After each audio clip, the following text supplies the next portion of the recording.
wonder if anybody's there. Is anybody there? I'm here. Hello. I'm gonna wait a few seconds before I start my whole introduction. I know I'm a few minutes late, but some of that is to allow for you guys to get here. Oh, I got some people. Yay! Oh, hi Evelyn Foley. Hi, welcome. I don't know that you've ever watched this before. It's so exciting to have you here. It's a friend of mine from home. Hi Sumeet, I'm excited to see you do your monologue today. Who else? Hi Shon. Hey Evelyn. There we go. Hi Shon. Who else is here? Yay! Justin tends to watch. He's a very supportive boyfriend that way. I'm very lucky. Oh, and Erica is here again. She comes like every week, but I can't get her on the show. I wonder why. Hello, Erica. Yes. Well, I'm gonna go ahead and start because those of you who are here, and I'm excited to get started. Hello everybody and welcome to Actors Live. It is the place on Instagram where actors get to come and do their preferred scene or monologue. I don't know if you know this, but when actors come here, I'm not giving them material unless they ask for it. They actually have the 100% freedom to choose. So what you see is what they want to show you. And I just want to say thank you to all of the actors who have been on Actors Live over the past couple of months, as well as all of you guys who have watched the broadcast, even if you didn't perform, because having an audience is really helpful for those actors, but it's also really touching for me. When I finish and I see how many people watch, I tend to have about 20 people who pop in during the broadcast. I'm like, yay, they like what we're doing, and that makes me excited. So Saki just joined. Hello, Saki. So I have an announcement to make. Some people already know this because they're on my mailing list because they've already been on the broadcast. But for some of you, this will be brand new information. This is episode number 10. This is the 10th time I've done this. Can you believe that? That's crazy to me because, I mean, it's just, I had this idea. I was like, I want to give actors an opportunity to do their scene or monologue online live with me. And then it evolved. After a while, it became that people wanted notes, so I started giving some notes. But I just had this idea. I said, hey, I'm going to be on live. If you want to come and perform, come perform. And people said yes. And other people watched. And so now we've had 10 weeks of this show, which is crazy. I'm excited about that. And I want to say thank you to everybody who has supported me in one way or another. And then I also want to say that we're going to take a break now. Yeah. So 10 weeks is a lot in general. But because it's the summertime, well, I mean, you can't tell today in LA because we have the June gloom thing going on. But now that it's getting closer to summer, and it's warmer, actors are doing other things like going outside. And I am actually about to go into production for some comedy virtual performances that I am I'm producing and acting in. So I was like, it feels like it's the perfect time to take a little bit of a break. So today will be the last Actors Live for the spring season. And at the same time, the 10th episode. Perfect way to round that off. So let's see who else just joined us. Queen Jean. Oh, is that Gina in North Carolina? Is that you, girl? I think that is Gina. Yeah. All right, cool. So we have 2 performers today. I am excited to meet this first one because he has watched the broadcast several times, but I have not had an opportunity to meet him yet. What's your last name, Sumeet? I know your first name is Sumeet, but I think it's Durang, if I recall correctly. Oh, yes, it is Gina. Hi, Gina. So yes, I'm going to bring him on now. In case I didn't do it cleanly, let me do it again for the after thingy, whatever, editing and all that. You guys know what I do, right? So, hey, everybody, welcome to Actors Live, the place on Instagram where actors get to do their preferred scene or a monologue. This is work that they have chosen to do and share with all of us, and I'm excited to have you here today. It is our 10th episode. I've done this for 10 weeks, and you guys have joined me, and I just want to say a great big thank you. Let's get started. Let's see who's first. I'm going to bring Sumeet on. Oh, it's Dang, not Durang. I was thinking like Christopher Durang, Yeah. All right, when he comes on, he can tell me how to say his name. Hello, how are you, Sumeet? Good, how are you? I'm okay. I'm turning off the comments, everybody, so you guys can see his face better. Perfect. Awesome. Yes, I can see your face. You're perfectly framed. Before we start with your monologue, why don't you tell us a little bit about yourself? Yeah. So I'm from Detroit, Detroit, Michigan. I've been living in Los Angeles for, I think it'd be like, what, 5.5 years? It'd be 6 years in October. Now, before you go on, can I get you, is there anything I can do to get your volume up a little? Oh, yeah. Very low. Can you hear me better now? Actually, here, let me try to make this adjustment, because usually this is better. Except now you're upside down. Oh, shit.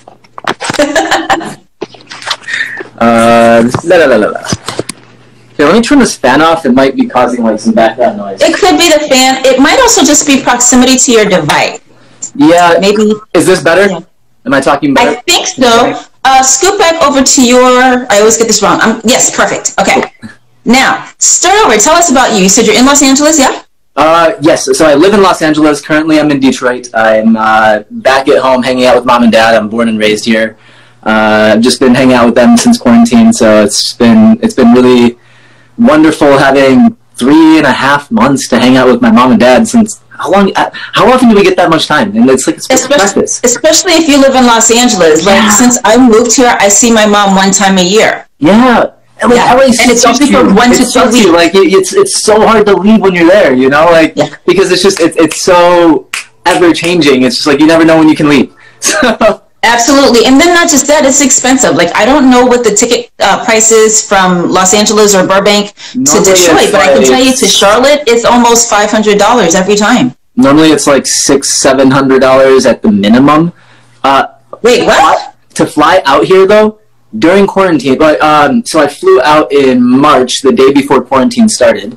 I'm sorry, the day that Garcetti, I think it was... So March 17th? Yeah, March 17th. I flew out March 17th. I bought my ticket on March 17th, and I was sitting in the plane when the order came out. Guess how much I bought my ticket for? How much? $35. What? Less baggage. $35. Okay, so here's the thing. That blows my mind because I've been getting the notices from Southwest about a discount, and they're talking about $125 one way to Charlotte, and I thought that was amazing. But $35? I know. But you know what? I think it's also not uncommon to get a big discount on, like, if you do same day flight anyway, because they have those extra seats and they want to fill them. But it was probably even more of a discount because of quarantine. It was like the day that like literally it was setting it in the country, so that's probably why that happened. To be honest, crazy. I know. Okay, so tell us a little bit about you as an actor. How long have you been acting? Oh, it looks like he's frozen. Okay, you guys be patient with me. I want to give him a few minutes to see if his internet connection connects back on its own, and then if it does... Oh, there he is. There he is. Perfect. Sorry. Okay, I had a phone call come in just as I did that. Yeah, so about me as an actor. So I guess the short version. So I got bit by the bug in university. I went into university not knowing what the hell I wanted to do with my life. I was thinking mechanical engineering, maybe, because, I don't know, I'm Indian, and that's like the normal thing to do, like engineering. Yeah. And so, and I mean, not really. I think you still have to be somewhat exceptional to be an engineer. You have to be really smart. I mean, my mom's an engineer, my dad's an accountant, so like, I don't know, like, but... So it's common for you. It's common for Indians, I guess, and I like cars. And I'm from the motor capital, so like, engineering. Got it. You know? Got it. And so I didn't know what the hell I wanted to do. I took a intro to theater class as an elective, and I fell in love. Like, I was always... Huh? Fell in love with the acting. With acting, yeah. Just like with what acting is. Like, I was always kind of a shyer, kind of like... I described my life before discovering acting as kind of like the turtle in the shell. You know? And then acting taught me how to like pop my head out of the shell and then really just get rid of the shell. So... Cool. Well, I'm excited to see what you do for us today. Sumeet is going to be doing a monologue for us from Silver Linings Playbook. So since we've been chatting, I'm going to be quiet. I'm going to give you a second to get where you need to get. Start whenever you're ready. Can I adjust the framing really quickly? Is that okay? Or actually, no. Yeah, your framing actually was already fine. Oh, okay. I do still have a concern about the volume, though. Oh, okay. That's a problem of mine. I just need to speak louder sometimes. So. No worries. We'll do what we can with what we got. That's all you can do. All right, cool. Yeah. All right, so...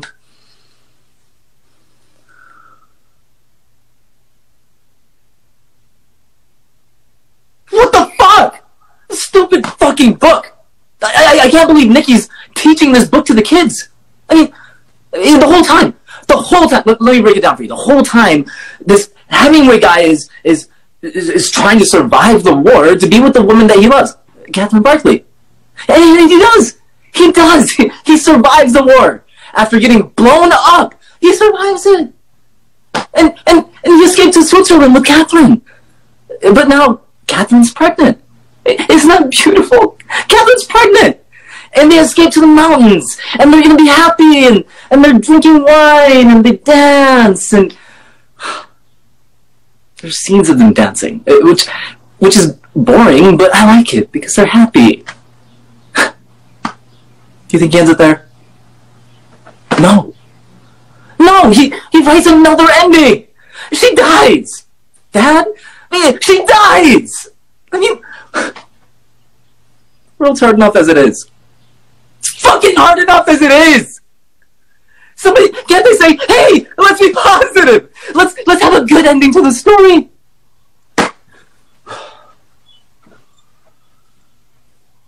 Okay, so let me ask you a couple of questions. First of all, good job. Thank you for bringing us that. Did you just learn that, or have you known it for a while? It was one, there was this open call back in April, and I forget who. So you've had it for a couple months. For about 2 months you've known it. Okay, great. It was between two monologues, and this one I just haven't played with. Okay, great. So, I want to start off with your positive note.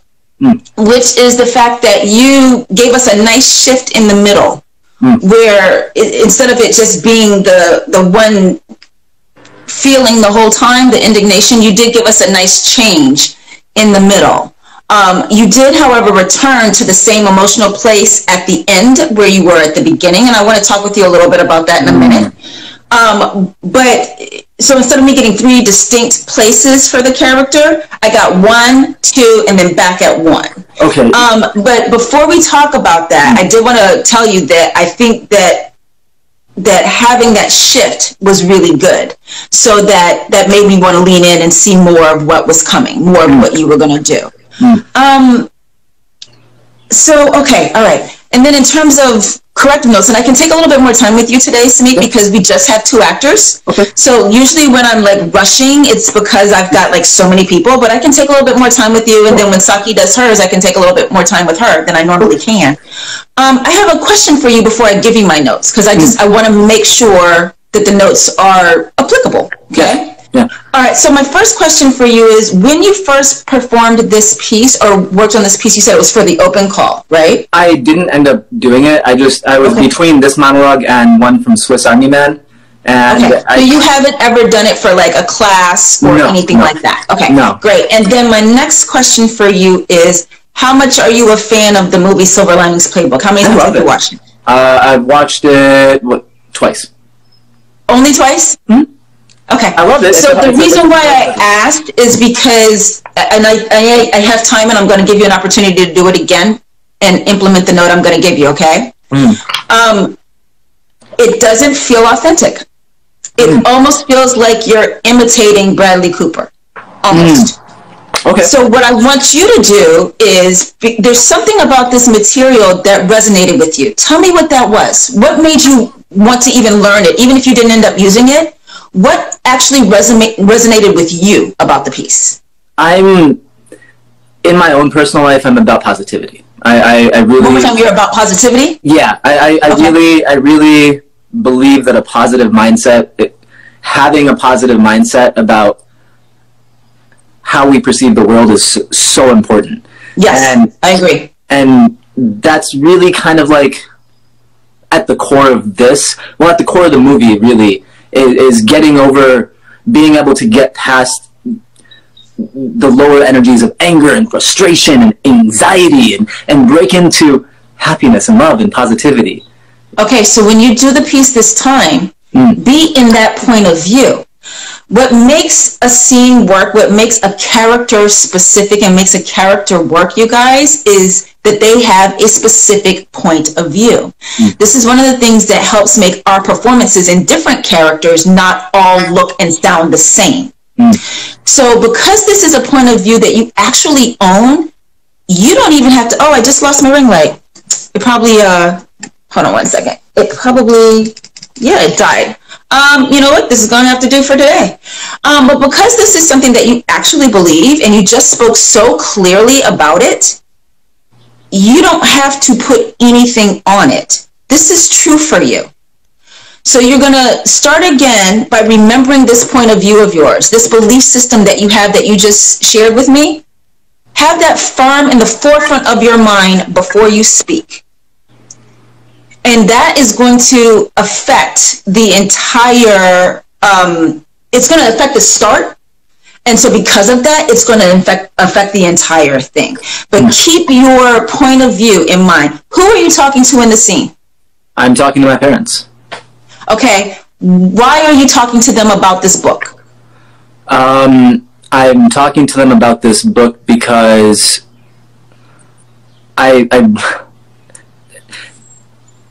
do I need to make it, this is kind of like my thing sometimes, like. What's your thing? And you know, I'm going to tinker with my light while you talk to see if I can figure that out. Huh? Please. I know I have to make it personal to me, but I also have to stay towards the obligations of the script. And so, like, well, the obligations to the script come first. Yeah. Yes. So when I ask you the question, why are you talking to them about this book? I mean, why is your character talking to them about this book? Script? Yeah, because I'm in love with my wife, and she wants to break up with me, and I'm doing whatever the hell I can to get back to her, and maybe reading these books that she assigns to her kids will help me get a better understanding of her world. I love it. And it's so specific what you just said. So keeping that in mind, what is it that you want them to say to you?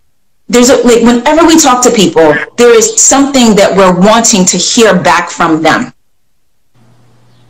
What is that in this instance? What is it that you as Pat are wanting to hear back from them? You're right. The world's hard. There you go. So when you get ready to speak, there's two things you're going to do differently this time. You're going to remember for your own gut, your real belief system. That's the making it personal to you part, okay? Because your own belief system already aligns with his. So you're going to make a point of remembering that before you speak. And then you are going to start with the intention of trying to get them to say you're right. And you do those two things and this whole piece will be so much more grounded. Okay. And that'll take care of what would have been my third note for you, which is, well, let me ask you this question first before I give you that. How do you feel about your booking ratio? Do you feel like you have a good booking ratio? It's increasing. Okay. Is it where you want it to be? It's getting there. It's getting there, but it's not, I don't want to put words in your mouth, but I think I hear you saying it's getting where you want it to be, but it could be better. Is that right? Yeah, I mean, there's always room for growth, and I need it. I'm working on getting the credits that like the larger credits, like the credits. Are you going out for TV? I am starting to. I booked NCIS LA, a co-star on NCIS LA in February. Good for you. On Animal Kingdom in March. Good for you. And I book independent sorts and stuff like that a lot, and independent projects a lot, but I'm really working to get like the larger credibility projects. I'm going to give you a note that's going to help with that. It's not a magic pill that's going to fix it, no. but it's definitely going to help, okay? Because the camera is how it is, when we move too much, it's confusing to the camera. And when you go back and watch this, because, you know, I edit these into the episodes and then I put them online so you'll be able to see yours, you're going to see that you're actually moving a lot. And it's a lot, and it's all that movement that made me think, is he trying to do an impression of Bradley Cooper? And I don't think you need to do that. I think that who you are as a person and who you are as an actor are strong enough and specific enough for this piece that you can do it from these things that we just talked about, why you're talking to them, what you want to hear them say, and also what your point of view is. Focus on those things. And I think what's going to happen naturally is you're naturally not going to move as much. But if it doesn't, if you start feeling yourself do it, make your point. You're stronger when you don't move as much. Okay. And then also from a visual standpoint, it makes more sense on the camera. Okay? But I do think that the focus on the point of view now and the intention is going to take care of a lot of that for you. I really do. Because you'll be coming from inside instead of acting it. You're going to be it. Okay. Okay. So take a second and literally take as much time as you need. Not a whole lot because we do have people watching. But take like a few seconds before you start to really make sure you're ready to begin. And remember the point of view that you hold before you speak. And remember what you want to hear from them before you speak.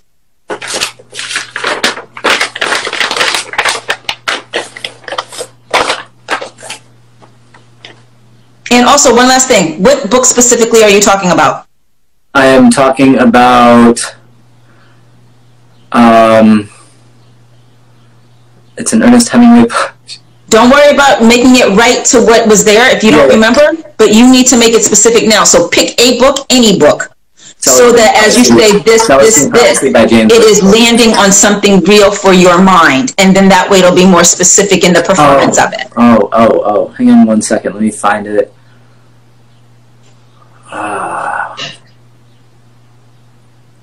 So you guys, while he's thinking about that, let me just say, it doesn't have to be factually accurate. Like in this situation right now, he can't remember the book that's referred to in the script, which is fine. So Sumeet does have the opportunity to, and I highly suggest it, just pick a different book, but just make sure you have something specific in your mind. So it's not just this idea of a book.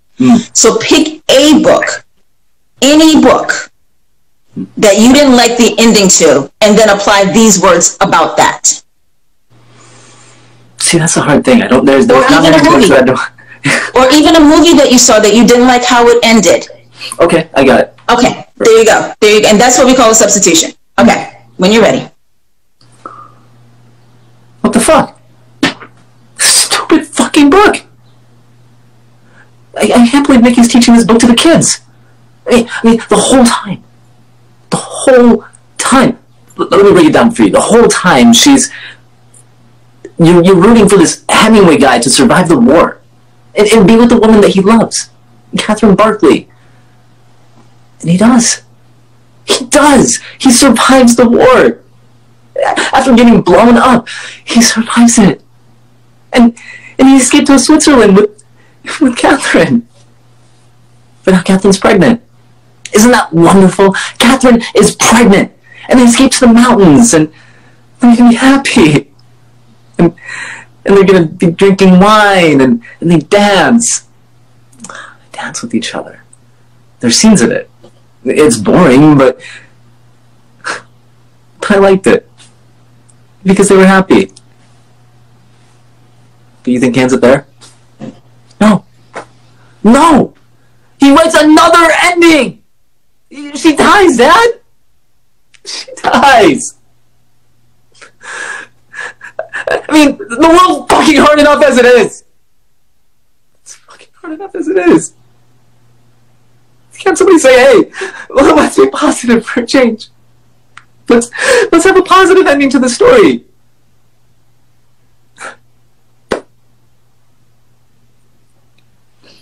Don't leave. Yeah. Do you feel the difference in what you just did and what you did before? Yeah. And when you go back and look at it, you're going to see the difference. Yeah. And like for me, watching it, it pulled me in and I felt with you. And part of it is because I understood what you were feeling. I didn't miss it because you were moving too much. And I didn't miss it because it was just this abstract concept of how the monologue could have been played. You were actually talking to me this time. And you were connecting more emotionally this time. And so you had clear emotions and you had clear thoughts and everything you talked about was specific. And you actually had a clearer beginning, middle, and end. And you started off with this hope and love about this book, and then you went to kind of like a disgust about how, do you think he ended it there? No. There was a little bit of anger or disgust there, and then you went to sadness. And that was so much more spot on for what's happening with this character right now. Because what happened with him is he started off with the hope that his wife would come back to him if he made this effort. And then this book made him go, wait, nothing ever works out. And so then there's the despondency that comes from that. Hence the sadness that you played at the end without even trying. It was really beautiful to watch. You're very, very welcome. And so the other note that I would give you if we were doing like a full coaching session, or if I had time for you to do it again, is when you talk about them and the beauty of the characters in the book and the beauty of them being in love, yes, don't take it up here. You theater trained, right? I'm not theater trained. Well, I'm more camera trained than theater trained, but like I'm impulse driven. So like yeah. Except I guarantee you in real life, you never do that. Your impulses never have you do that in real life where you're like talking to the sky. We just don't do that, you know? So I feel like if there's an impulse making you do that, you're in actor head instead of character head, and you're thinking you're directing yourself to do that. Or you're feeling like you have to, like, I've been standing this way too long and now I need to do something else. Something that's making you do it isn't like real life. When I'm in an emotional place, I do that. We don't do that when we're having breakdowns. You know what I mean? And then for the technical aspect of it, like you said, bringing it forward to the camera, then we can see what's happening because it's in your eyes. Yeah. Okay? Yeah. Yeah. Cool. Really good job though with that adjustment. You took it well and applied it like well. So congratulations on that. Thank you. You're very, very welcome. I'm glad you finally made it on. Yeah, for sure. I'm glad. I'm so happy to be here. This was fun. I really appreciate it. I've been wanting to work with you. I've just been having a lot of stuff, so it worked out perfectly this time. Awesome. All right, Sumeet, we'll see you later. Thank you. Bye. Bye. All right, I forgot. Oh, yeah, there you go. I don't know why I've got such horrible short-term memory or long-term memory. One of those memories is not so great right now, and I can't remember which one. Okay, so I've turned the comments back on for just a second because we have time, so that if you guys have any questions in there, I can answer those questions. Before I bring Saki on, Saki, I see that you have requested to join the video, so I will bring you on in just a second. But I do want to give, because we do have the time, actors who are watching or people who are not actors who are watching, a second to ask me any question that you have. And in terms of my light going out, I feel like I'm still well lit enough that you guys can see me fine. So we are having June gloom right now in Los Angeles. For those of you who are not familiar with Los Angeles weather patterns and the schizophrenicness of it, if that's even a word, every June we have this thing where it's like gray in the mornings and then it burns off by the afternoon. It's already 1 o'clock. It usually burns off by 1 o'clock, and today it has not yet. So maybe it's just a regular overcast day, but I don't have a whole lot of sunlight coming in. And even if I did, I'd be like so bright here, but not here. It's a little shadow. All right, so Sumeet says, yeah, totally well lit enough. Awesome. Perfect. So it's going to be a little bit jarring when you go back and watch the actual episode after I've edited it, because at the beginning it'll be like super bright. And Justin just came to try and fix it. Yeah, babe, I don't think it can. I think I finally burned that light out. I use it like several times a week.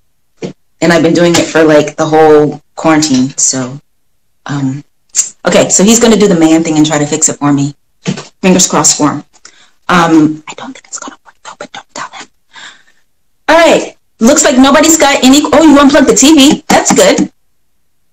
Yeah, David's dead. All right.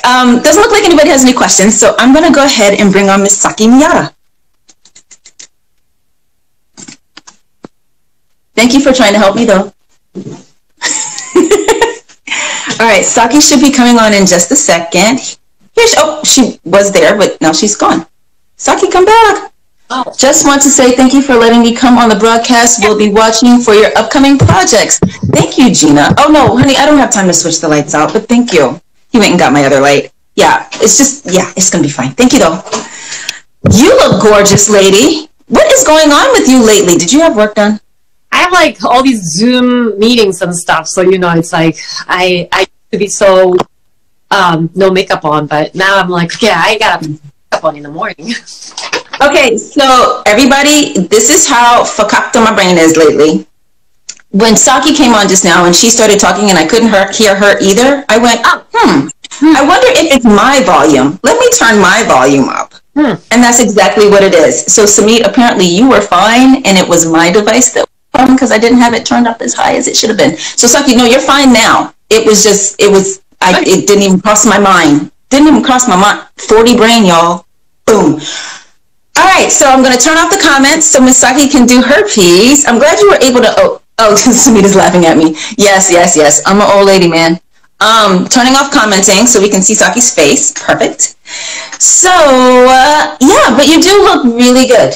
Oh, the last few times I've seen you, you look like really, really good. So, thank you. I don't know.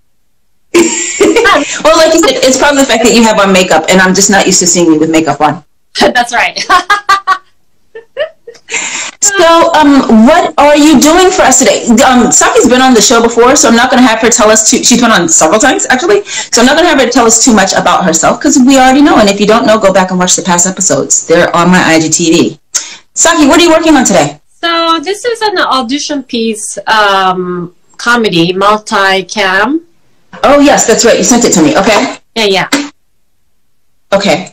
And is it an audition that you've already done or one you have coming up? Yeah, I already did it, but I didn't really have much time, you know.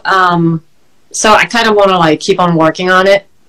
Because you like the piece enough to keep it in your repertoire? Yeah, I think so. Okay. Yeah. I'm pulling it up right now. Give me just 1 second. Okay. And I feel like I've seen this scene before. When I read over it last night, I was like, yeah, I'm familiar with this one. So, take a few seconds. Let's see. You've got the first line. So when you're ready, begin. Okay. So, where do you want to go for dinner? Oh, no. I'm not having this argument again. Okay. I know why you would say that. I do have a history of asking where you want to go to dinner, only to then veto all your choices until we end up going where I want. But I'm trying to grow, and I'm ready to show you my growth by making it safe for you to say exactly where you want to go for dinner. Chili's. Why did you say Chili's? Because I want to eat there. No, I don't think that's it. I'm going to put on my therapist hat here. I didn't know you ever took it off. I take it off all the time. During my commute, New Year's Eve. But it's on now. And I think you're testing me. You don't really want to go to Chili's. I think you picked a place you know I don't like. Well, I know it's not your favorite, but you asked me where I... It's disgusting. It's where Applebee's customers go to cheat on their diets. Even the salads have ribs. Fine, let's just go to Taroni's. Okay, now you're just saying Taroni's because you know it's my favorite and you want to give me what I want. Yes. No! I want to grow, Ken. Why won't you let me grow? Okay.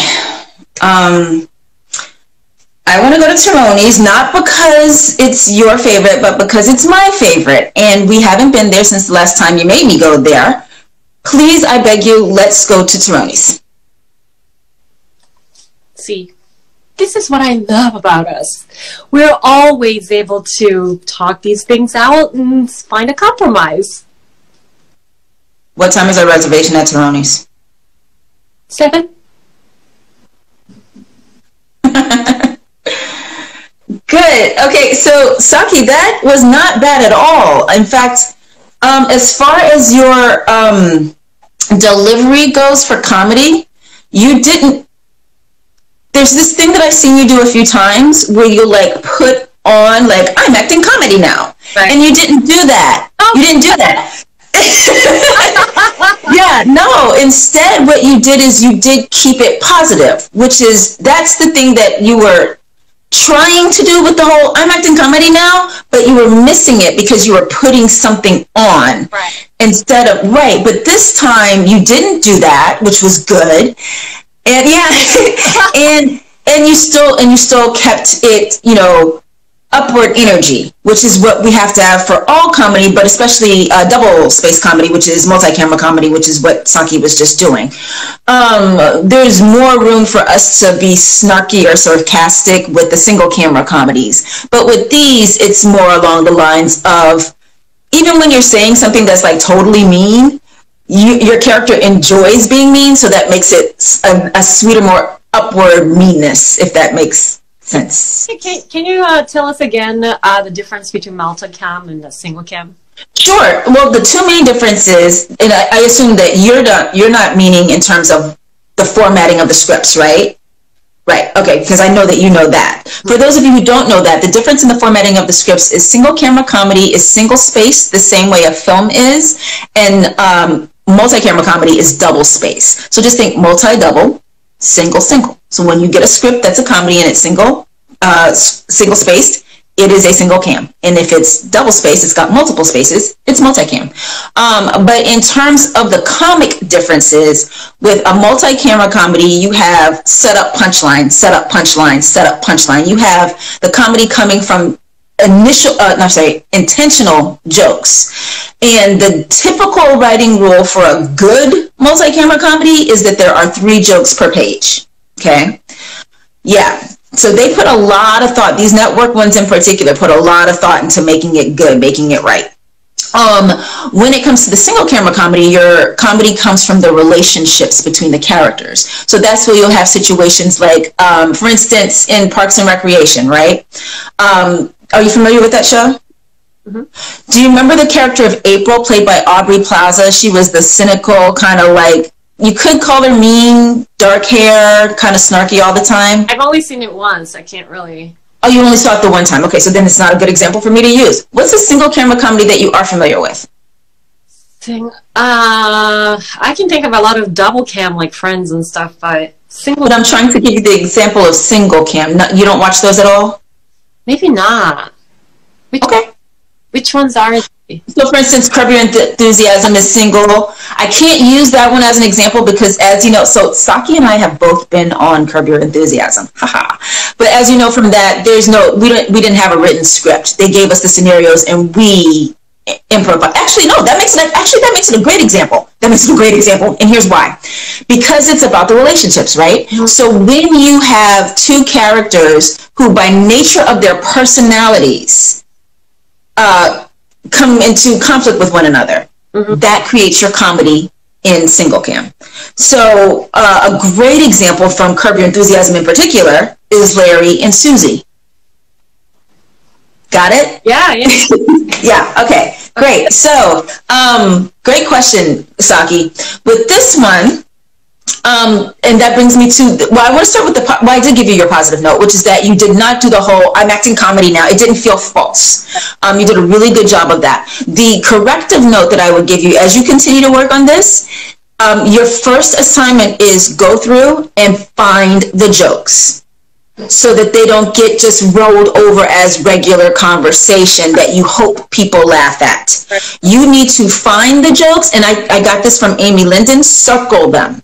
Amy Linden is a booking coach. Sorry, she calls herself a booking coach here in Los Angeles, and I've, devoured her book several times because I believe in a lot of what she says. And for a while, I used her technique in my own auditions, and I did see them skyrocket in my callbacks and my bookings. And she talks about the necessity of circling the jokes. You also want to circle your punctuation, Saki. Again, because it's multicam. Mm-hmm.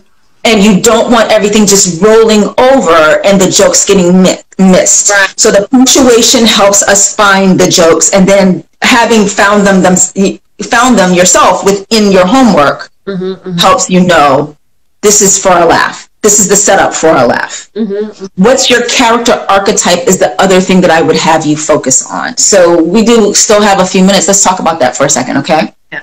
In terms of comedy archetypes, what do you think your character is? I'm going to give you some examples. Oh, if you already know, I won't give you examples. Tell me what you think she is. So, Friends, that show has a lot of good examples, right? And yeah. This one I thought was Jennifer Aniston.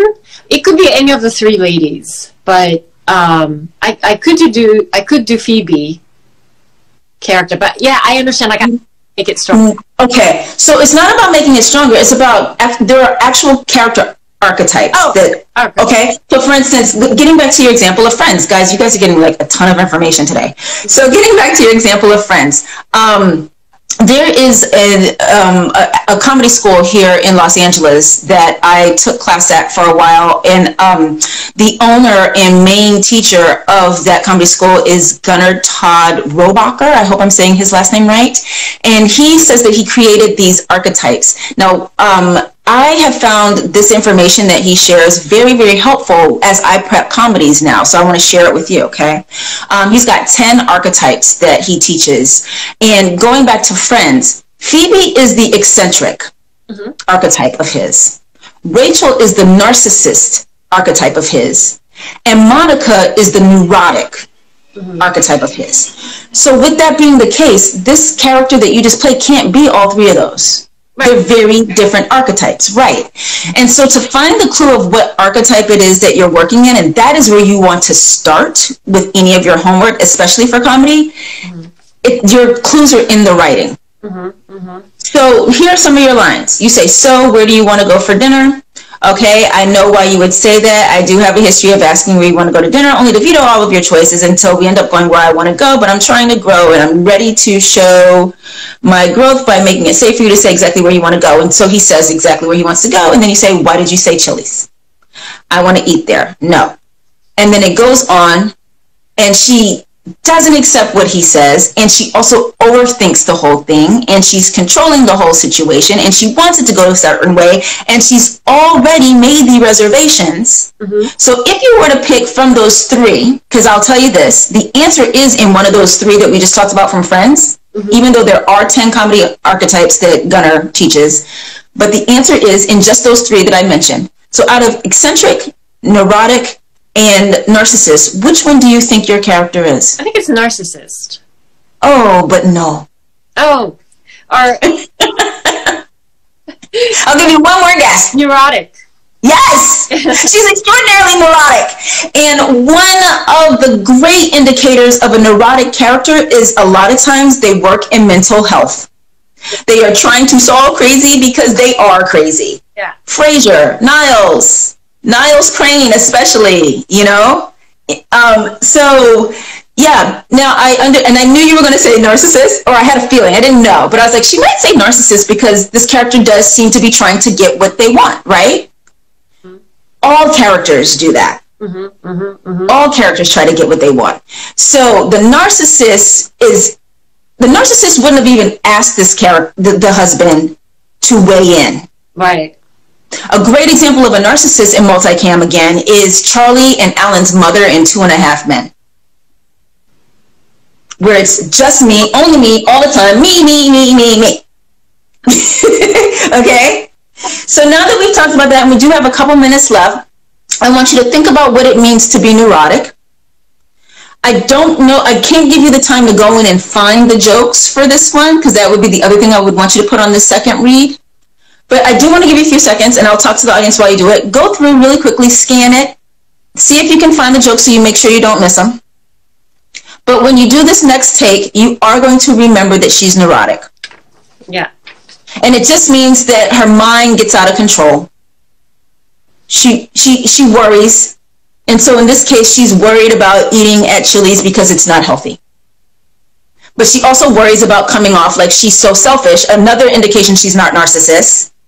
Narcissists would not want to grow and try to let the other person weigh in. So she, you know, at the beginning, she kind of thinks, but she's also already made the plans, already has the reservation set. So you guys, after Saki does her second take, I am going to open up the comments again so that anybody who has questions can type them in. Actually, I'll do that while no, I don't know how to do this. I'm going to wait till she's done. That way I can read them as they come in and I won't miss them. And that way I can answer any questions, because I know I just threw a whole bunch of knowledge at you guys. And for some of you, it was new information. Okay. Are you ready? Mm-hmm. All right, and I will try not to screw up your pacing because I'm not off book. So I'm reading off of the, you know. Oh, one more thing. Don't forget your parentheticals. So they're there because those are clues to how the executive producer, who is usually the creator of the show, which means they're the person that wrote or oversaw the writing of the script, they want the scene to feel a certain way. So there are some acting teachers, acting coaches, usually teachers more so than coaches, that'll say ignore the parentheses. There are certain ones that you can't and you shouldn't ignore, because they're telling you the direction the scene ought to go in.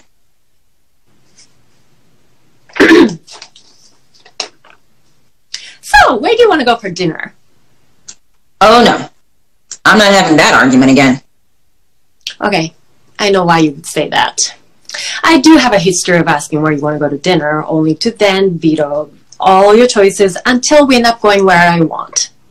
But I'm trying to grow, and I'm ready to show my growth. You know what? Sorry, I gotta do it. That's okay. I'm gonna let you start again because we were only a little bit in. And Saki, one of the things that's going to help you. Okay, I know I said that, and I do have history of it. When you have a caricature thing. Okay. That's so good. I'm glad that you are aware of it, because it did happen in the speech. The whole thing wasn't like that, but within the speech it did start to come up. So good, throw it away. When you prep this more with each of your speeches, make a clear beginning, middle, and end, so that doesn't happen. Okay. All right. Whenever you're ready. So, where do you want to go for dinner? Oh no, I'm not having that argument again. Okay. I know why you would say that. I have a history of asking where you want to go to dinner, only to then veto all your choices until we end up going where I want. But I'm trying to grow, and I'm ready to show my growth by making it safe for you to say exactly where you want to go for dinner. Chili's. Why'd you say Chili's? Good. So what's going to make that joke work is, you see where it says beat for smile? Yeah. So what you've done both times is you ask the question and then you smile. Smile first, then ask the question. Okay. Because it's that you wanted to say, no way, not Chili's, but you made yourself, and the beat is very momentary. You made yourself not say, no way, not Chili's. And you made yourself plaster on a smile instead, and then go, why did you say Chili's? Yeah. Okay. Got it. One more time, from top. So, where do you want to go for dinner? Oh no, I'm not having that argument again. Okay, I know why you would say that. I do have a history of asking where you want to go to dinner, only to then veto all your choices until we end up going where I want. But I'm trying to grow, and I'm ready to show my growth by making it safe for you to say exactly where you want to go for dinner. Chili's. Why'd you say Chili's? Because I want to eat there. No, I don't think that's it. I'm going to put on my therapist hat here. I didn't know you ever took it off. I take it off all the time. On my commute, during my commute, New Year's Eve. But it's on now, and I think you're testing me. I don't think you want to go to Chili's. I think you picked a place you know I don't like. Well, I know it's not your favorite, but you asked where I want to go, and so... Disgusting! It's where Applebee's customers go to cheat on their diets. Even the salads have ribs! Fine. Let's just go to Tironi's. Okay. Now you're just saying Tironi's because you know it's my favorite and you want to give me what I want. Yes. No! I want to grow, Ken. Why won't you let me grow? Okay. I want to go to Tironi's, not because it's your favorite, but because it's my favorite. And we haven't been there since the last time you made me go there. Please, I beg you, let's go to Tironi's. See? This is what I love about us. We're always able to talk these things out and find a compromise. What time's our reservation? 7. Good, Saki. Good. So this time, did you see a couple times I had to make myself not laugh? Because the jokes were there, and it was a combination of you taking that second to find them so that you knew when they were coming, and then also because you were in neurotic, you were remembering her archetype, using her archetype. It made what she said funny. And it made it affected how you said the lines, because a neurotic is going to speak differently than a narcissist, going to speak differently than a rebel. So really good job with that. If we were actually coaching and I was nitpicking you, I would say 2 things. When she said, when the question comes up, what time is our reservation at Tironi's at the end? Don't take a beat before saying 7. Oh, okay. Okay. And secondly,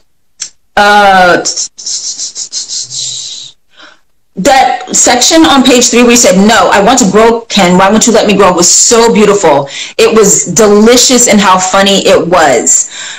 So you did a great job there to set it up better. Earlier in the scene at the top, when you say, okay, I know why you would say that, that was perfect. I do have a history of asking where you want to go to dinner, only to veto all your choices until we end up going where I want, also perfect. But when you went to, but I'm trying to grow, and every time you got to that, it didn't feel real. So you have to decide, first off, does she mean it? Okay. And if she does mean it, that makes it funnier at the end where she can't pull it off. Right. Even if she doesn't mean it, it still needs to feel like you're really saying it because you want him to believe that you mean it. As opposed to, that's the one line that felt acty. It felt like you were acting. But I'm trying, it felt like something you had already practiced a certain way and that you were going to say it that way every time. Okay, and then the other corrective note I would give you was about, this whole section with, no, I don't think it's it. You see, they give you the then in parentheses. You have to have an emotional shift there, a new thought. Every line is a different thought, you guys, not just when they tell you with a then or beat. Every line is a new thought. In real life, every line is a new thought, right? Again, Amy Linden, thank you. Like I said, there's so much of her book that I'm just like, yes, girl, yes. But anyway, when you say, I don't think that's it, and you say, I'm going to put on my therapist hat, you have the then there. So really make the I'm going to put on my therapist hat feel different than I don't think that's it. In this last take, they felt very, you were carrying over. It's almost like you had a comma instead of a period. Right. And so that gets us to what my real note is, which is, he says, I didn't know you ever took it off. When you say, I take it off all the time, you think you mean that. But then when you go to list it off, you realize you probably don't. So you have to, these are lame things. In the commute, on New Year's Eve, do you know what I mean? Like a normal person would be like, I take it off every night when I come home. I walk through these doors, I'm not a therapist anymore. That's what a normal person would say. But she can't do that because she never takes it off. This also lets us know she's not neurotic. So guys, another indicator of what archetype you're playing, it's not only in your lines, but a lot of times it's in what the other character says about you as well. All right, are those helpful? Yeah, very. Thank you. Good. Good. Thank you. Thank you for coming on, Saki. I'll see you. Great. Thanks. Bye-bye. Bye. Okay, so I have like 9 minutes before this thing cuts me off, so I'm going to turn the commenting back on just in case you guys have any questions for me. Oh, Shamel George is here. Hello, Chi. How are you? Yes, if you have any questions for me, go ahead and type it here in the comments. Why do I keep singing that? Have any questions for me? I did that way like 3 times, right? So if you have any questions for me, weird. I don't know why, but I did. Anyway, if you have any questions for me, please go ahead and type them in the comments so I can answer them for you. All right, so let's see. Erica says, she's so talented, never ceases to amaze me. Saki, you have a fan. From coming on Actors Live, you have a fan. Unless she knows you outside of this and I just don't know about it. But anyway, she says, she's so talented, never ceases to amaze me. It's pretty impressive. You know, a fun thing that happened recently is a friend and colleague of mine named Maria Wolf came on and she did a monologue. And another friend and colleague of mine who is an acting teacher as well as a director saw her. And afterwards, he sent me a text message. And in his text message, he said that the show itself, the broadcast was very good. He really enjoyed that particular broadcast. And then he made a point of pointing out Maria Wolf's performance and saying how great a job she did. But he didn't call her by name. He said, I should ask her name. So you guys, you come on my show, and directors see you. That's right. I'm over here making stars, okay? Making Stars is actually the name of a talent agency. So I'm not making stars, but I am making stars. Anyway, let's see if there's any questions. Looks like there aren't. So I think I'm going to say goodbye. I just heard Justin chuckle. I think he's laughing at me. But anyway, you guys, thank you so much for coming on Actors Live and playing with me, sharing your talent with me and anybody who watches.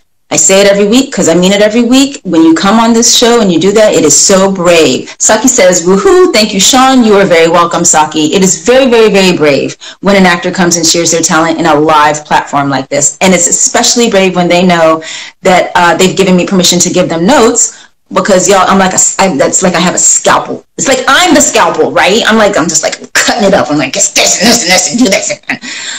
Anyway, I'm very surgical in my analysis of your work. And you guys let me do that. So thank you. This is it. This is goodbye. I will see you soon in something else. Keep your eyes open. Have a great afternoon, everybody. Bye. Oh, shoot. I always forget how you turn this thing off. Oh, Saki says, we'll miss this. Good thing I couldn't figure out how to turn it off, so I get to see that. No worries, Saki. I got more stuff coming. You know me. There's always something new. Always. Oh, there it is. Okay. Oh, wait. And now Shameldra says, thank you for doing this. You're welcome. You're very welcome. Maybe I should stick around for a second, so if anybody wants to tell me how great I am, I don't miss it. Anyway, I hear my TV. Justin's not laughing at me. Not my TV, his phone. He's laughing at YouTube. Oh, but he waved. Hi. Maybe he is laughing at me. Why do I want him to laugh at me? Am I the narcissist? Okay, totally hanging up now.